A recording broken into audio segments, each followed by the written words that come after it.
Hey guys, this is how to install the iOS 15 beta on your iPad or iPhone.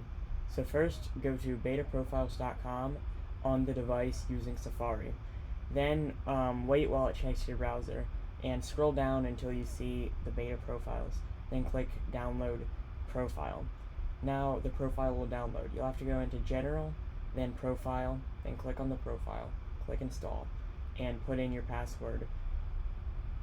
After that, it will ask you to install, and then you'll have to restart your device. Then, after you restart, you'll be able to go into the software update section in settings, and after a few seconds of checking for the update, you should get it, and you'll be able to download it, and then install it. And then you should be greeted with iOS 15. So, yeah, thank you for watching. If you enjoyed this video, then please leave a like, and goodbye.